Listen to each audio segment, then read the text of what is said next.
morning, welcome everyone. I know you didn't come to hear me talk, so I'm just going to very briefly bid you a good morning. And I just want to say, for those of you who don't know us here at Whitney Center, we are a senior living and aging services community. We provide housing and long-term care, skilled nursing, memory support, all sorts of services and amenities for not only the residents who live on our campus here and across the street at our memory support community at Meadow Mills, but also in their homes all over the state through our at-home program. And so we're honored to have you here, where we value our relationship with the Chamber and with the town.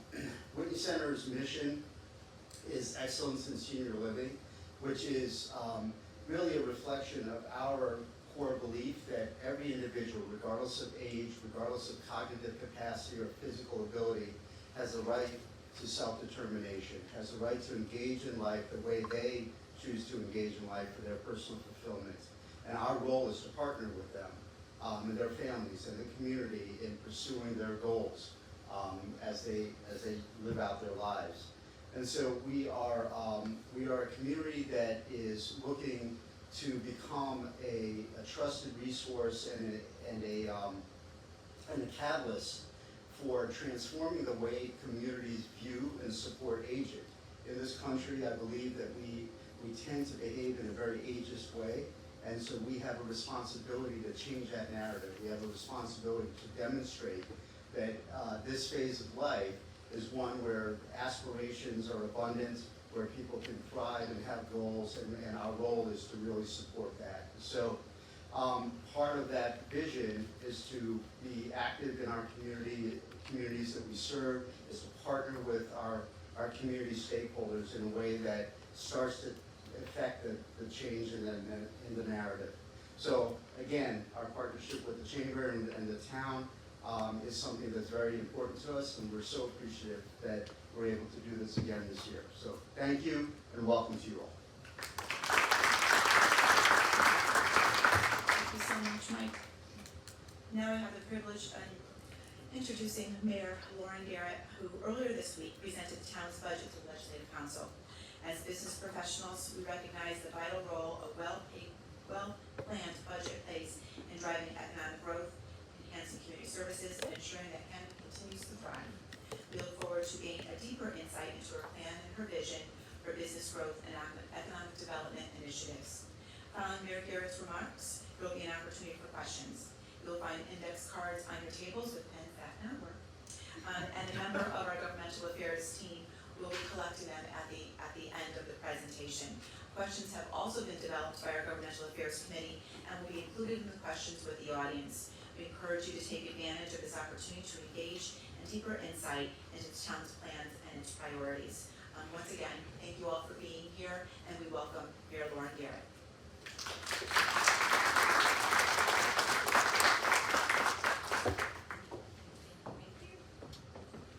Good morning, everyone. It looks like Nancy was starting to go through my presentation a little bit. All right. As you can see from the date on the screen, this is the same presentation that I gave on St. Patrick's Day on Monday. And I'm just going to spend a little bit more time talking about some of the economic development that we're doing and focus more on the business community. But the presentation is the exact same thing. I want to start by thanking the Chamber of Commerce. I thought this was a really great idea to really tailor the message for the business community and talk about economic development and make sure that I'm accessible to the business community. And then I also really want to thank the Whitney Center. You're always so generous with welcoming us into this beautiful facility, and I really enjoy seeing all the residents always come and make sure that we're all connected as well. So this is the budget that I proposed for fiscal year 25-26. And it was really developed with some goals in mind to make sure that we are addressing the mill rate, that we are funding education. I'm sure everyone saw yesterday that the Trump administration is dismantling the Department of Education. Obviously that is terrifying on so many different levels, but we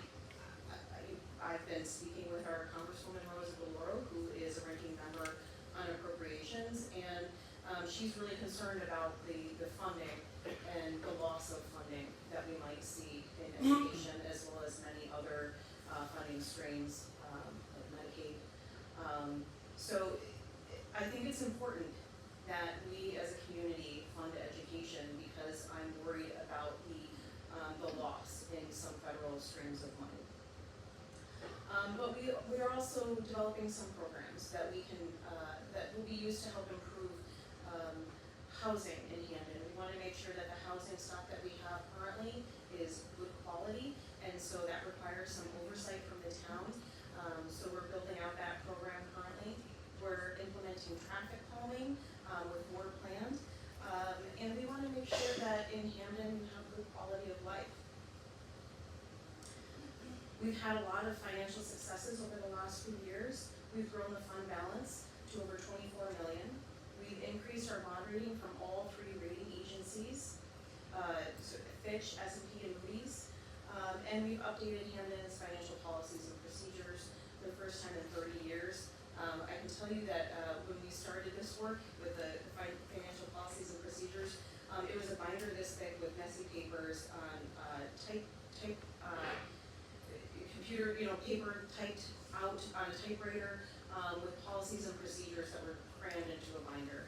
And that has now become, a nice, pretty document, but also protects the fund balance and really displays how we operate in the finance department. We drafted a 5-year plan now for our 3rd year to show predictability of what is to come. And we've completed a reevaluation. We'll talk a little bit more about that today. So these financial improvements help us when we are going out to bond for any projects that we have to do, capital work, paving roads, buying equipment. We can get a better interest rate with our bond rating improved. And then we're not forced to borrow to meet the needs of an emergency or for reimbursement grants. So when we have grants that come in to the town, it used to be that you would have to borrow a substantial amount of money, and then those, we'd seek the reimbursement from those grants. But now we're in a position where we don't need to borrow for those grants. We can get the grant and then reimburse ourselves. And now with our auditor's direction, we can fund capital projects through the fund balance, and then we can borrow for those later. And that way we're not borrowing for contingency, we're borrowing for the actual work. Now, whenever we get grants, there's certainly a process for those. Grants are fantastic because that means that we are not making all of these improvements on the backs of the taxpayers. But the requirements for working through grants is pretty substantial. And so this kind of gives you an idea of that process and how many steps it takes and why it can take a long time to work through these grants. It is worth it, but it certainly slows things down a little bit. One of the projects that we're working on is at Gallagher Road and Putnam. This is our Hamden Essential Local Services Property, or HELP. And so this will house our Southern Hamden Fire Department. The one that is, the firehouse that is on Circular Avenue is in really bad condition. And so this is with a grant for $8.6 million from the state of Connecticut to build a new firehouse. And we're also proposing that we put the animal shelter on this location as well. And so we have some funding for the animal shelter we need to work on a little bit more. But we have $500,000 from the state of Connecticut. We have some money in LoCIP that we can use. We have some bonding that was previously done. And then we also have donations. We have Gimme Shelter run by Lenny Young, does a wonderful job of getting donations for the animal shelter. And so as that continues, we're building up our fund to actually build the animal shelter. So we have a few needs for this property. Obviously, we need a new fire station, but we also wanted to have an emergency operations center. We have an emergency operations center in, the police department, very small room, and it really is not enough if we had a large scale emergency. But an emergency center in southern Hamden, or an emergency operations center in southern Hamden is important because if anything happened to the electric grid near the police department, we would really need to have something on a different grid. The other thing that we're proposing at this site is a fuel depot. Right now, the fuel station that we use for diesel is at Public Works, and that's on Shepherd Avenue. And so all of the fire trucks have to drive all the way up, and fire trucks and Public Works trucks have to drive all the way up Shepherd Avenue in order to refuel, which is obviously a waste of time and fuel and energy. So it would be good for us to have that second fuel depot in southern Hamden. And then the animal shelter as well, obviously. So then next up we have $963,000 for communications equipment for the Hamden Police Department. So this would be encrypted radios, and I think that's really important because when people are having probably the worst day of their life and have to call in for medical help from the fire department or call the police department, for that to be broadcasted on radios where you can listen to a scanner, it's pretty invasive. So obviously this would all still be FOIAble, and people could have access to the radio information and recording, but I think it's really important that we have encrypted radios to protect people's privacy. So that those new radios will be delivered within 3 months. We have $625,000 with the help of Rosa Deloro for upgrades to our HVAC system in the government center. Last summer, we had a bit of a situation where our vault in the town clerk's office, the HVAC wasn't working, which is very bad for all of our historic documents. We had to have emergency air conditioning pumped in there. So we are replacing the HVAC at the government center with the help of a federal grant. So this is money that's coming from the federal government, and DOE, the Department of Energy, has told us that we can move forward, but it's going a little slower now. So hopefully we can start that work this spring. This is $3 million to replace a bridge in northern Hamden that we thought we'd have to shut down, but we got federal money to do the entire bridge. Usually we have to pay 10% for design, but this is a federal local bridge program that pays 100% of it. So that's really great that we're not having to spend money, taxpayer dollars on an improvement that is obviously sorely needed. We are replacing traffic signals along Dixwell Avenue from Dixwell and Shepherd all the way to the high school at Dixwell and Conley Parkway. Now, these traffic signals, replacing them is obviously great for the town. The town actually owns all of the traffic signals. We have about 90 signals, and about 90% of them are in really bad condition where they could fail. Each intersection costs about $500,000, particularly for the more expensive, larger intersections. So getting some grant funding to replace these signals is very important. I think it's also really good for, obviously, air quality, as is mentioned in part of the grant award. But the timing of these lights is important for commuting. It's also good for the local businesses to have safer lights, safer crossings, much more clear displays and everything. So, but honestly, it's good to have a grant. It's good to have the money coming in so that we don't have to replace this ourselves. We are studying drainage in Newhall so that we can improve the drainage in Newhall. We get a little bit of flooding there, and the pipes are too small for the amount of water that has to flow through. And so there's a bigger plan here. This is $750,000 for the planning for drainage, and then we go back to the community investment fund, to get money to, do the work for the construction phase. And that's estimated to be about $8.5 million. So all of these grants coming in help us to make improvements for the town without directly going to the taxpayers. This is another community investment fund award.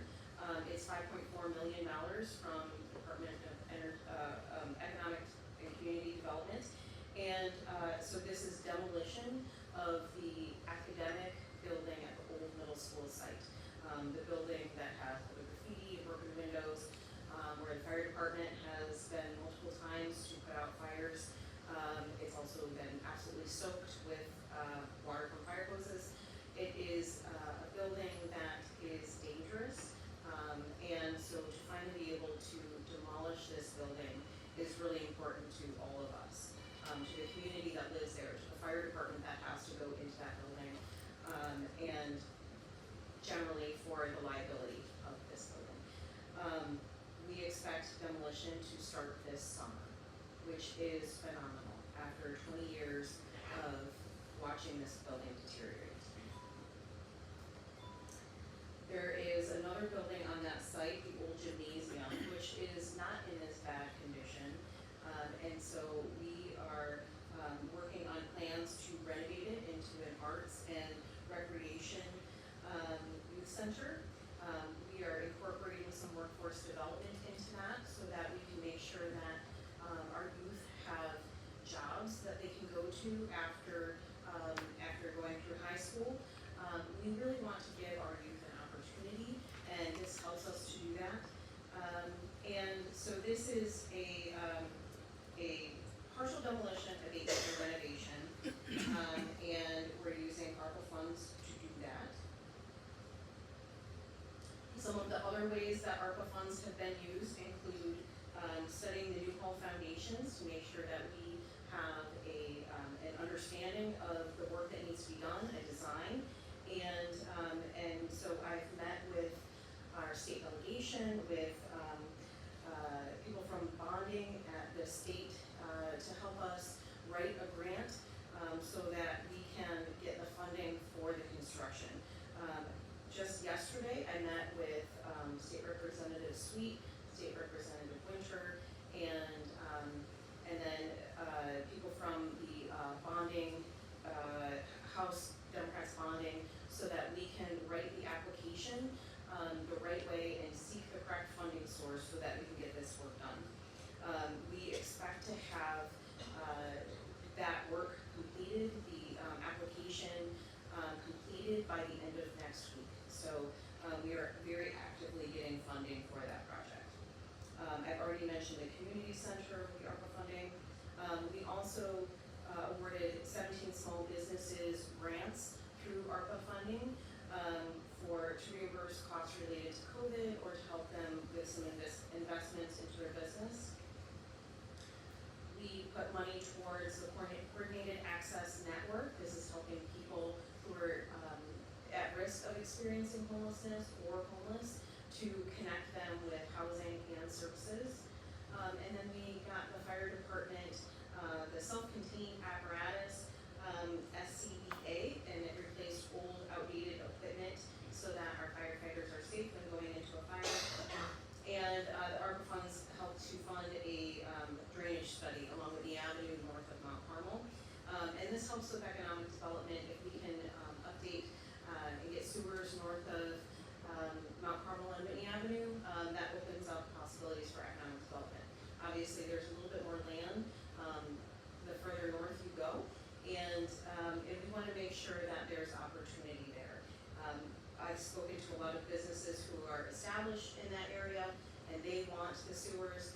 And there are also businesses that are unable to go in that area of Whitney Avenue because if you're a medical facility, you need a sewer. Restaurants need a sewer. So we just want to make sure that we are giving opportunities for economic development and investment in parts of town where it's been out of reach. This is a little bit more information about the New Hall Foundation project. right now we're under, contract with Haley and Aldridge. They are studying the, each individual property to see what work is needed. We have, received surveys back from community members, property owners, so that we can, establish communication with them, so that we can have an understanding of what their needs are. And then Haley and Aldridge goes in and, gives an initial assessment. And that initial assessment is to decide if there are just water issues, if there are foundation issues, if they have both issues, or no issues at all. Based on that, they are helping us to write the grant proposal or bonding application, whatever direction we end up going with that, but they are helping us to put together the language that we need so that we can get the funding from the state of Connecticut. This is a little bit of a timeline, but they are really working with us on advancing that timeline so that we can get the work done faster.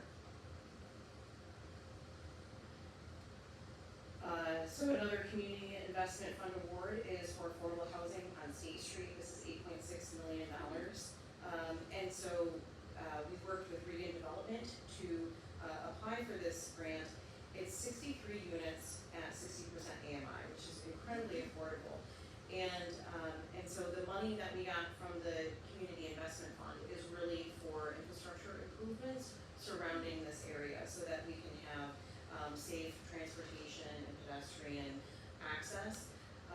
And so we're really proud of this application. It was the largest award in round 4 and exactly what the Community Investment Fund is looking to invest in. And so what we've learned from that is incorporating affordable housing into other grant applications is a really good idea so that we can get more funding. These are some of the other affordable housing projects that are in the works and will come online. We're making sure that we have affordable housing continuing because, as we've seen with the housing market, we have a little bit of a demand issue. And with supply and demand, we want to make sure that we are increasing our supply. We need more housing units. What we're told from the region is that there is not enough housing. So, that we see that play out because we have people who are homeless, we have people who are using our warming center, and we also see that play out in data. So we want to make sure that we are building housing for the people who are in our community, and so it's really great that we have some more affordable units coming online and more planned. We've also really been concentrating on traffic calming. So our engineering department and our traffic department are working together on designs, and then our public works department is completing the work.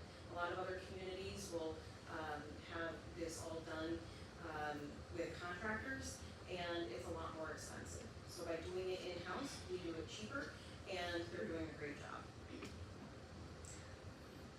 So last fall, we put some speed tables on Mather Street.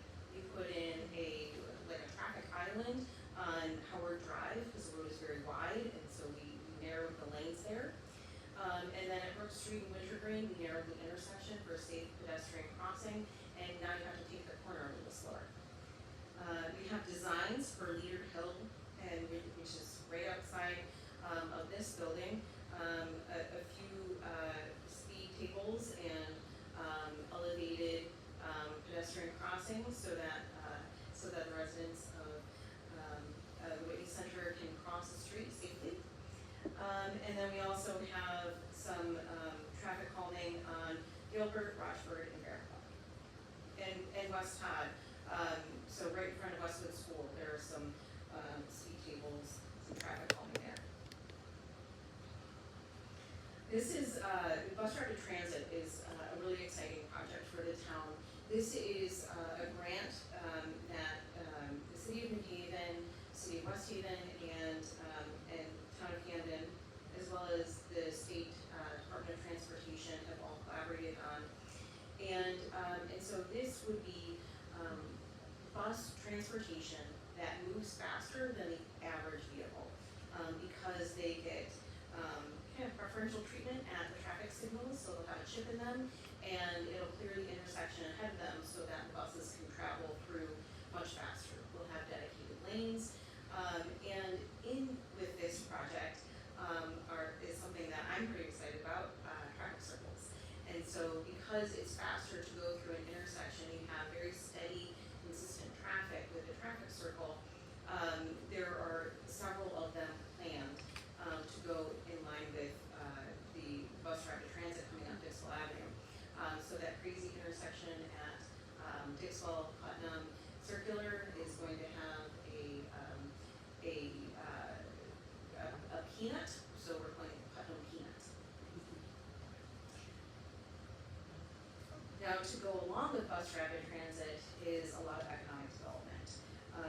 We are putting together a grant application with the City of New Haven. Joint grant applications are usually pretty successful for the Community Investment Fund. And so this is a grant that will really work on streetscape, facade improvements, roadway and infrastructure improvements, affordable housing, and revitalize the Dixwell Avenue corridor. We have some kind of preliminary design which looks beautiful, adds some trees, really makes the Dixwell Avenue corridor just really beautiful so that we can get some more investment there. And so this is the type of stuff that I think is really important to both the business community and the town of Hamden residents. If we can improve some of these corridors and invest in making the streetscape and facades more beautiful, we can have more economic development coming into town and improve the quality of life of our residents. We are replacing sidewalks. We are making sure that pedestrian safety is being taken care of. Now, we have a huge long list of sidewalks that need to be replaced, and we are getting through those. We invest about $1 million a year in sidewalks. It is a little slow going, but we are making sure that we are making those improvements, and it really just does take continued support. This is a culvert replacement on Tom Swamp Road. It was designed in-house. We had a contractor and Public Works working on it together. And again, this is a way that we're saving residents money by doing a lot of the work in-house. These are some of our infrastructure improvements. Throughout the years, we've paved 24.5 miles of roads. We've installed 3.5 miles of sidewalks. And we started the implementation of complete streets. We planted over 100 trees just last year. We have climate sustainable infrastructure improvements that we're doing. And with all of that, we have received the silver certification from Sustainable CT, as well as a climate leader designation. We are trying to save money in tipping fees, so with all of the garbage that we collect, and then we also have to dispose of that garbage, we pay per ton. And if we can pull some things out of our waste stream, like textiles and food, that saves money in our tipping fees. So we have some of these new containers in different locations around town at Miller Memorial Library, Brundage, Whitneyville, Heath Community Center, the transfer station. You can dispose of clothing, fabric, and any textiles. And while this saves money on our tipping fees, it also allows us to get paid for the pounds that we dispose in here. We're working on food scrap recycling. This is a big undertaking because it doesn't exactly work with our trash collection. So we are going to be putting containers around town, just like with the textile program. And residents can put food scraps into a container, and then it gets taken over to the transfer station. Each community is a little bit different. Communities that do communities that have their own trash collection are able to collect a little bit easier. The bonus that we have in Hamden is that we have a permit at the transfer station already in place so that we can compost our food scraps. We are already saving about 60 tons a year of food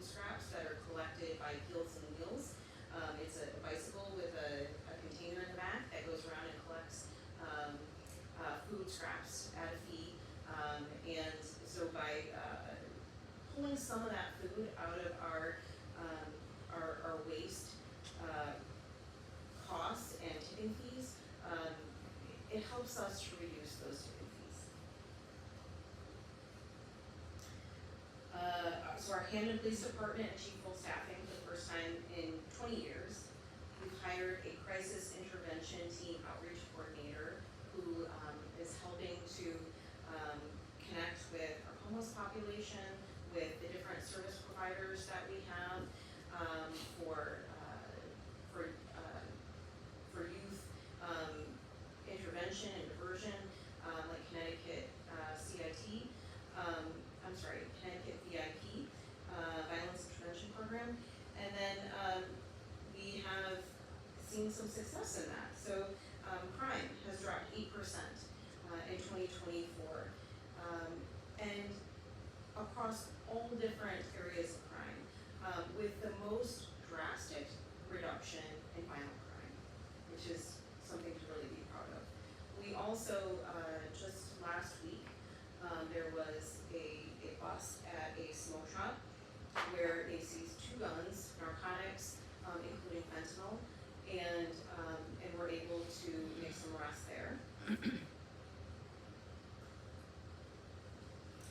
In Hamden, we celebrate diversity. We have so many different events throughout town, throughout the year, that really celebrate all the different cultures that we have in Hamden. It's not a huge part of our budget. In fact, if you add up all of the different community events that we have throughout the year, from fireworks to Memorial Day, to Kwanzaa, Three Kings, and Silver Bells, and the concerts, all of that is $4 a household. So I think it's worth it. I think having, maybe it's the price of a cup of coffee for us to have really fantastic events throughout the year where we celebrate who we are as a community. Just this last year, we welcomed 20 new businesses. We see all the time new businesses coming to Hamden, and ribbon cuttings are really a way to celebrate all of the hard work that businesses have done to achieve that opening. We see news about the old TGI Fridays. A dumpling place is going in there. Dave's Hot Wings, Dave's Hot Chicken is going into the Sorbos, and I guess maybe a day or two after that news broke, somebody came up to me and said that they have a location in Orange or West Haven, and it is definitely the ticket. It's a really popular place, and apparently it causes a little bit of traffic. So that's really good for all of the businesses in the area to have more people coming through. We have a small business assistance program that we're putting together right now. It's important to create spaces and events for small businesses so that they can sell their products and promote themselves. We work a lot with the Hamden Chamber of Commerce, obviously, and we want to make sure that the supports for small businesses are really tied with the Chamber of Commerce, and that we're promoting all of that in Hamden. And then we also have a small business grant program for facade improvements along State Street and Dixville Avenue in Southern Hamden. We want to make sure that small businesses know how to open a small business, know how to connect to capital, expand and succeed. There are a few ways that we want to incentivize economic development. This is mostly for larger developments, large businesses coming into Hamden. We want to make sure that they have the tools that they need to make improvements to the property. And so in April, we will be sending a ordinance to the Legislative Council for a tax deferral program. There would only be tax deferral on the improvements made, not the existing assessment. So if it's land that exists, you would always pay taxes on the land. You would only have a tax deferral for the improvements made to that property. And that would be a tax deferral for 10 years. And it just helps businesses that are trying to invest in Hamden so that they can afford to do that. It also can help us to incentivize them to come to Hamden. The other thing that we're looking at is making sure that businesses that are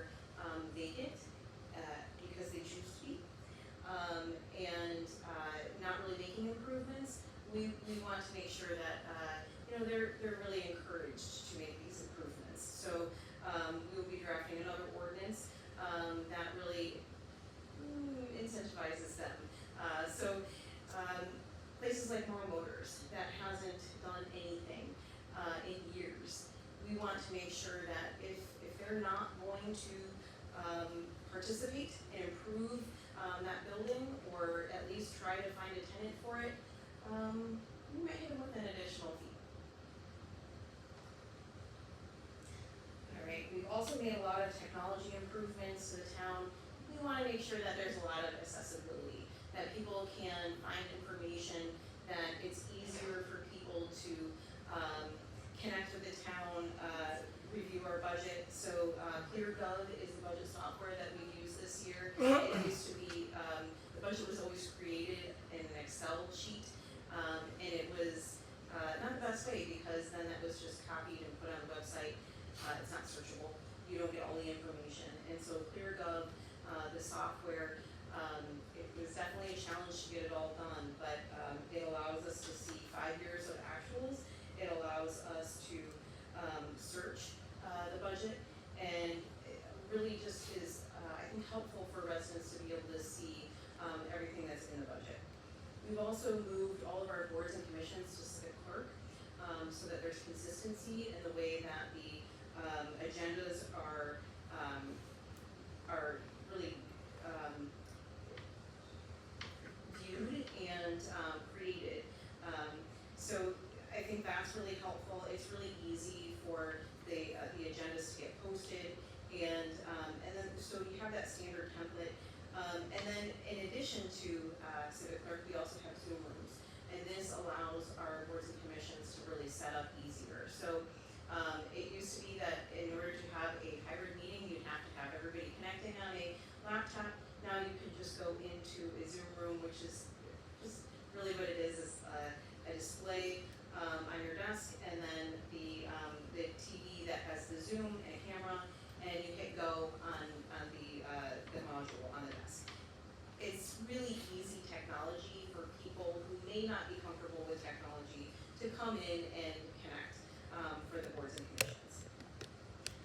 We are also taking a look at all of our licensing fees and the software contracts that we have, and merging them together where possible to help save money.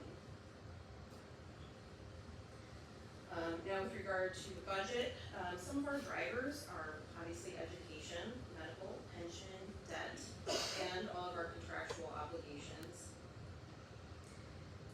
There's some changes obviously coming from the state and from the federal government, around education.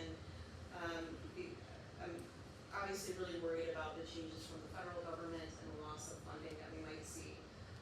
But some of the changes out of Governor Lamont's, budget are really interesting. I don't think that they're coming fast enough, but there are some really good improvements, I think, that he intends for special education.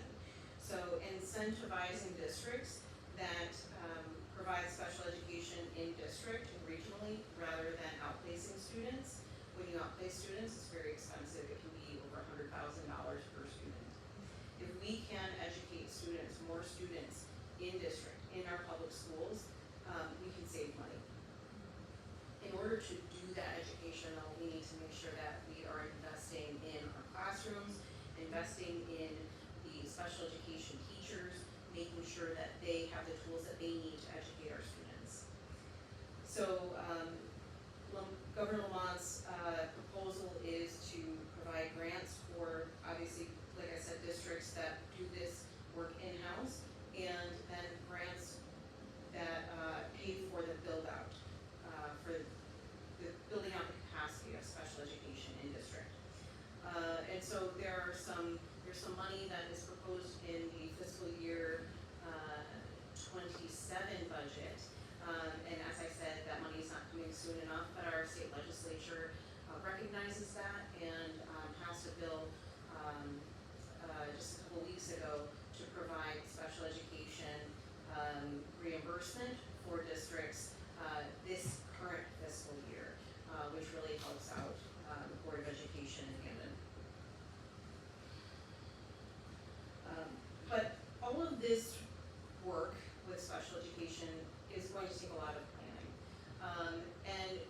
I believe that our Board of Education really needs to have funding in place so that they can do that planning. It is not going to be easy for them.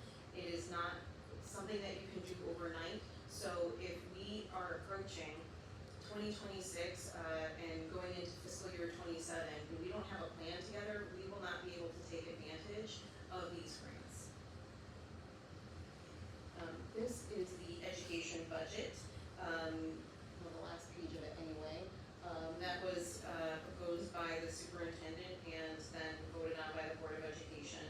And so their request is for 3.68%, for a total of $101 million. And my budget fully funds the Board of Education. As I said, I think that they are going to see a significant loss of funding from the federal government. And this proposal of $101 million will in fact be a decrease if they are cut from federal funds. This slide just really shows the increases that the Board of Education has received over the last several years, from 21 to 23. This is when the federal government was giving grants. It was the ESSERS grants, you may have heard of, and so that was millions of dollars that went to our public schools during COVID.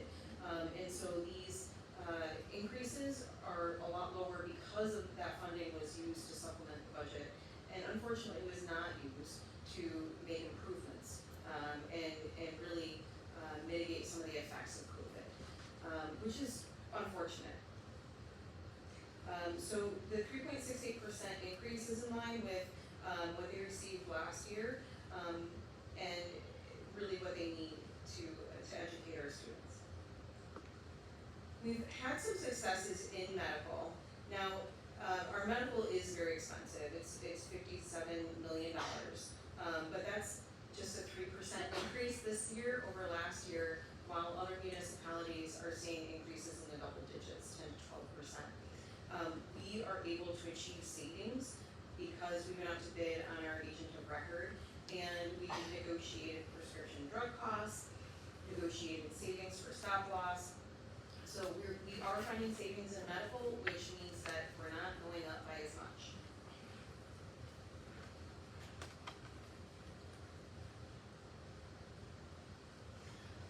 This is the town pension fund, which is now closed. In 2015, the town went out for pension obligation bonds. It was $125 million that they sunk into the town pension fund to shore it up. Now we have actuarially determined contributions that we have to make along with paying off the pension obligation bond. So right now, we are at like $27, $28 million for our payment towards the town pension fund. If we had paid what we were supposed to pay in 20 years ago, we wouldn't be in this situation. But now the bills are due and we have to pay the pension fund. This is the 10th year since issuing the pension obligation bonds, giving us the opportunity to refinance those bonds. There could be savings. It's obviously very much determined on interest rates if we can find savings there. And we'll know better this summer if that's an opportunity for us or not. But because we have increased our bond rating, we have a better chance. All right, now the revaluation, which is obviously the largest impact on what people pay for taxes. So we had to do the revaluation for October 1st, 2024 by state law. So several years ago, the state wanted to make sure that there was consistency with the number of towns that were performing the revaluation. And so they made, they proposed a bill that set the year for each individual municipality, and Hamden was 2024. West Haven, North Haven also had a revaluation this year, and they're experiencing the same thing that we are. Residential housing has shot up. With the way that the housing market has been over the past several years, we've seen bidding wars, which has driven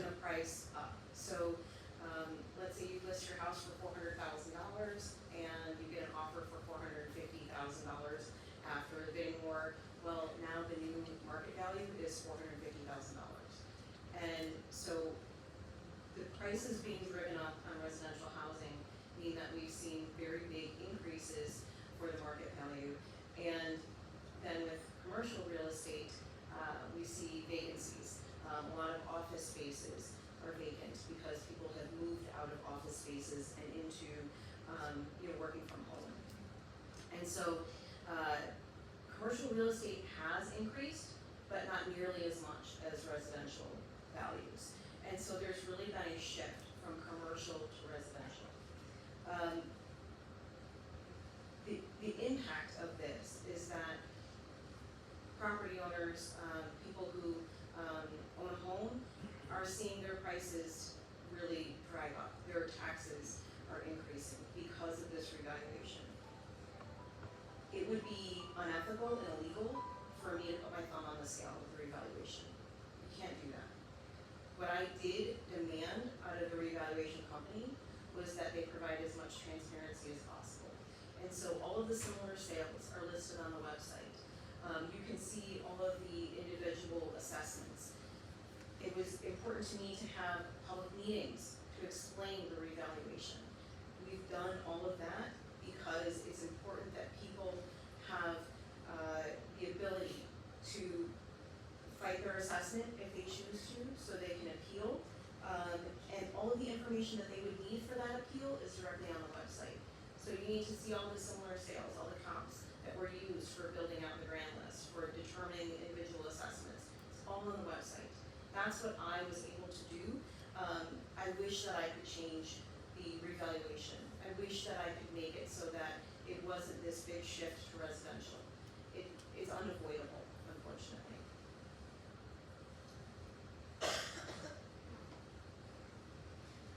So the grand list is taking all of the assessments from all the properties, commercial and residential, and that worked out to be a 40% increase in the grand list. Our assessors team cleaned up the grand list a lot, so there were properties that were not included previously that are now included. So people who were not paying taxes that should have been are included in the grand list. We made sure that we were properly assessing properties that are tax exempt, because many of those properties will receive pilot funding from, so the payment in lieu of taxes that the state pays to us. So Bethany's here today with Again. We made sure to properly assess Again, so that we would get more money from the state in terms of the payment in lieu of taxes, the pilot revenue that we get.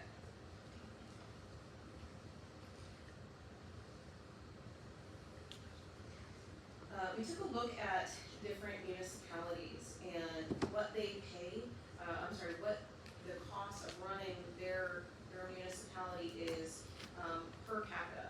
So what you see is Stanford, New Haven, Hartford, Hamden, Milford, Stratford. We all are spending roughly, similar amounts per capita, very close. Now, we have more obligations than a lot of these communities. Obviously, our pension, our debt, our medical, so many more obligations that we have to pay for, which means that we are spending less in other areas. We're reducing costs by doing more work in-house, and I've given you several examples of the work that we're doing in-house with fewer employees.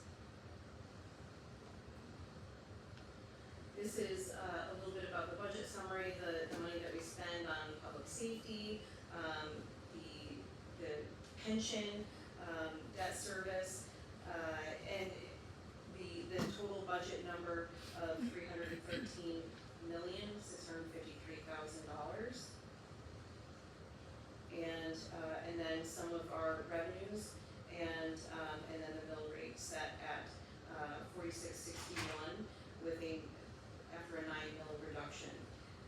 Now it is in the Legislative Council's hands, and I'll be working with them to see if there are additional cuts that can be made, additional revenue streams if possible. I know that there's a bill at the state that would provide 1% sales tax at restaurants back to municipalities. That would be very helpful for us. It's a proposed bill.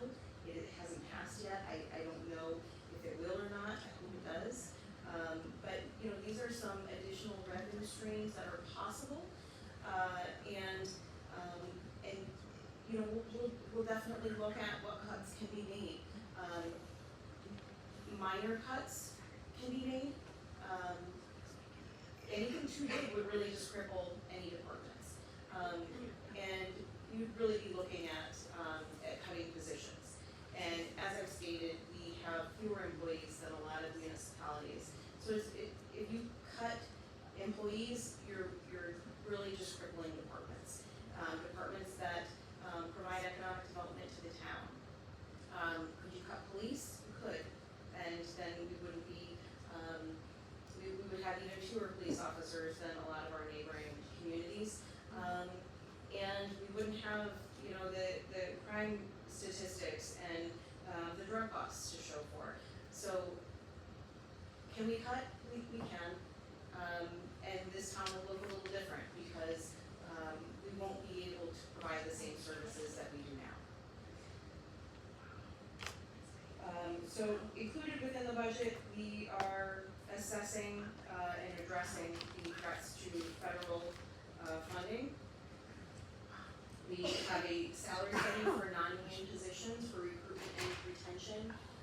This being an election year, whoever the next mayor is, it's really important that they have a staff that they can hire in, that they can retain by paying salaries that are appropriate for the position. We provided a large mill rate reduction. I understand that you know, a lot of residents are effectively seeing a tax increase because of this, but you know, I also understand the room that I'm in. There are a lot of businesses that are also seeing a decrease from this. It is my goal to maintain the services and fund the obligations that we have, and we'll see how the legislative council manages their budget. It's in their hands, so we'll see what they do. I am worried about any severe cuts.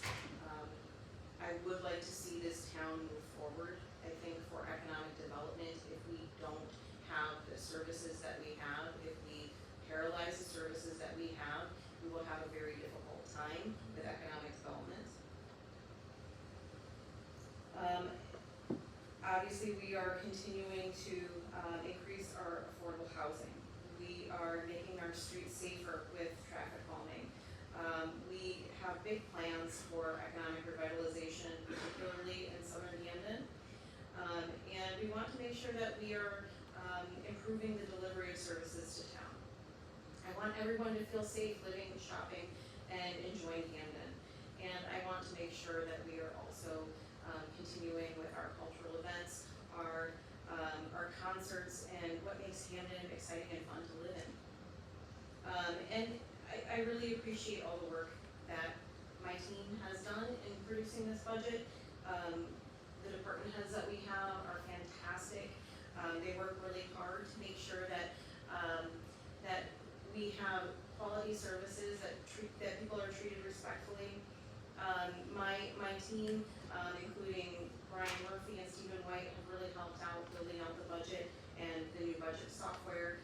And the finance department works really hard every day to make sure that that we are you know, putting all of the information into the budget, that they're providing the council with information, and they'll obviously have a long few months ahead through council deliberations.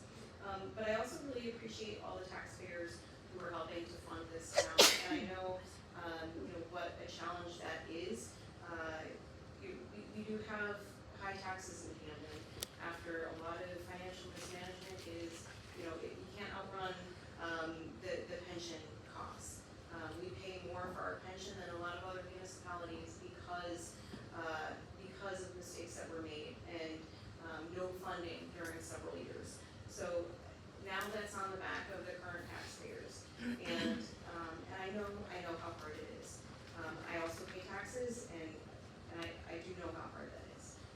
So I really appreciate that everyone pays their taxes, and I appreciate that everyone enjoys living in Hamden, and I want to make sure that continues to be the same. So that's the end of my presentation, and thank you for all being here, and I know that we have some questions. Yes, hi Mayor. Thank you so much for having such an in-depth presentation. There we have some questions, so anybody that has filled out questions cards on the table, please raise your hand. Joe and Kathy will pick those cards up. We also have questions that the Governmental Affairs Committee has already provided. So as we're collecting those cards, Kathy, can you go for the first questions, and then Joe will collect those cards on your table.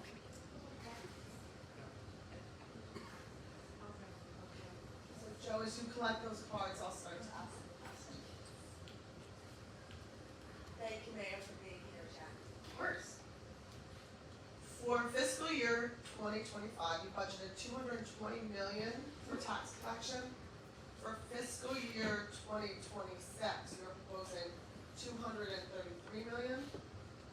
At the same time, your budget includes a 5% raise for your mayor office staff. Is that appropriate in a year of substantial increases in taxes? So what we did was a salary study of all non-union positions. And I thought it was important to include the mayor's office within that.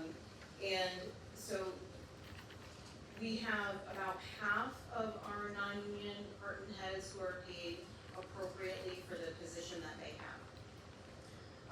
The salary study was done by Palti, and then recommendations by the Human Resource Department.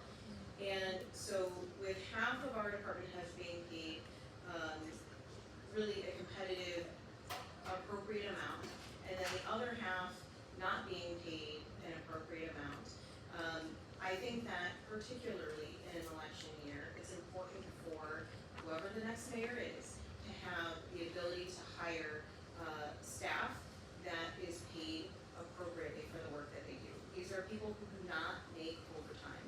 And so the number of hours that they work usually exceeds 50 to 60 hours a week.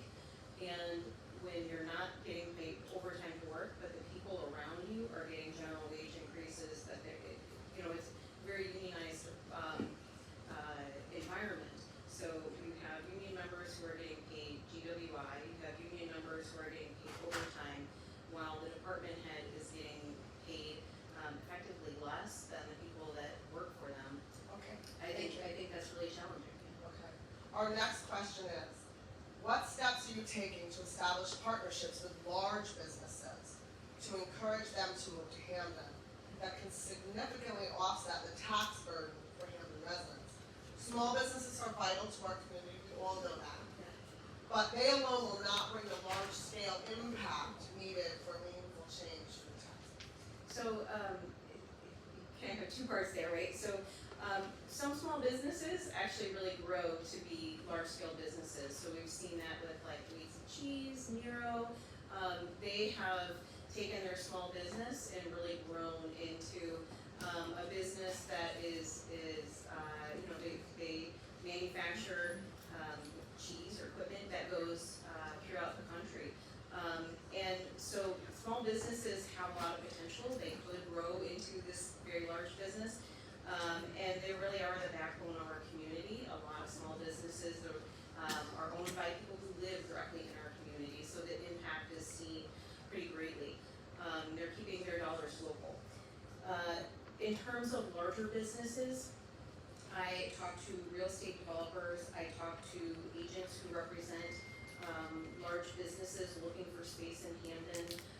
I talk to people who have come through planning and zoning to see if there are any particular requirements for site plan approval. And we have put together marketing materials so that we can go out to where large businesses are and tell them all the great reasons why they should move to Hamden. We have great access to transportation and a great base of people who live in Hamden. And what's really great about Hamden is that, you don't get lost in a sea of, big box stores. So if you look at like the Boston Post Road, sometimes it's hard to find places there because it's very saturated. Yeah, but don't you think we need a few of those big box stores or big business to offset the tax rate? So of course we do, but it's also a reason to come to Hamden because there's potential. Okay, great, thank you. So our next question. Income for the current year, budget income, includes millions of dollars of revenue from red light or speed light cameras, and income is included in this year's budget, and we are not even installed yet. How will you make up for that lost income? So we're actually doing really well with that. We had a contract in front of the council last Monday. It'll be up for full approval next Monday. And the contract will be signed on Tuesday morning. We have the ability to start with speed enforcement cameras in school zones. We have 3 of those that are pre-approved. And so we can move forward with those very quickly. And the speed enforcement cameras actually bring in the most revenue. And then we have several other locations that will get approved very quickly through DOT. The red light cameras will take a little bit longer to get approved, but those don't actually bring in as much revenue as the speed enforcement cameras. So you're planning on that $5 million? I think that we'll get most of that, yeah. Okay. Next question, thanks. I feel like we're speeding questions here because I know we're running out of time.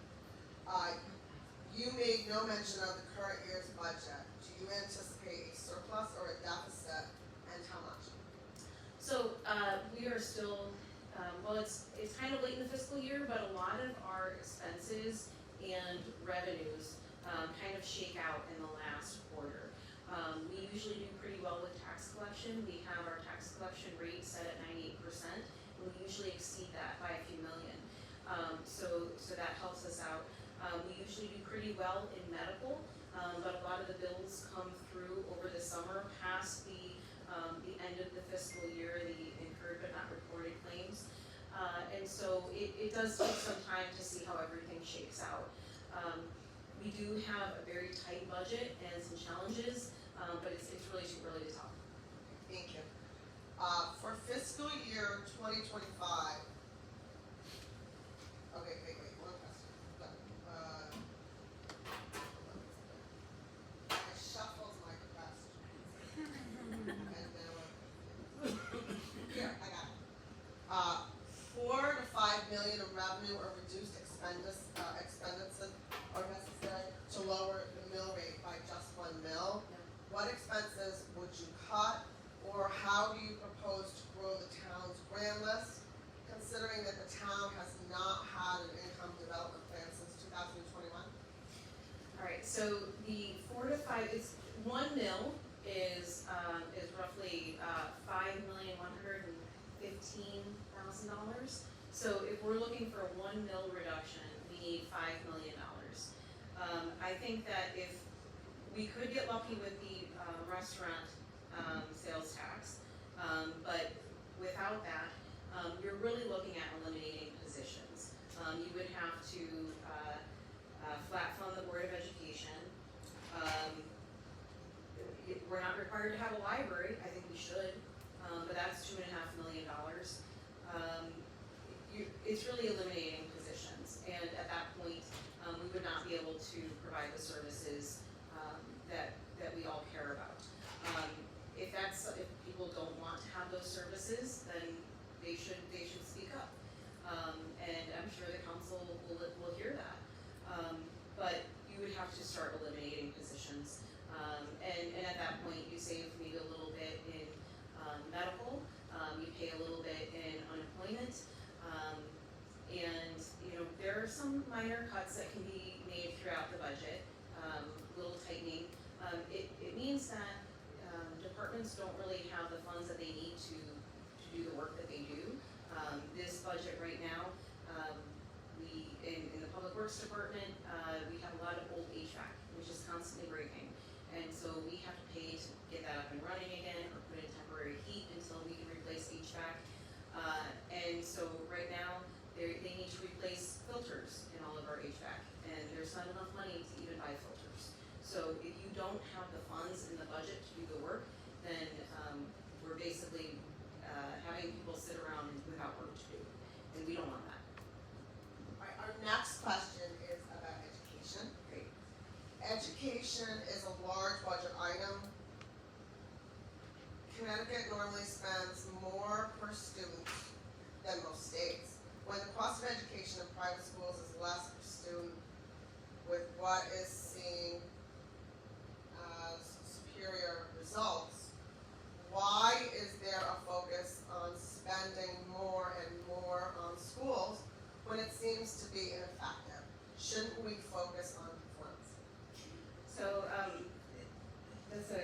question.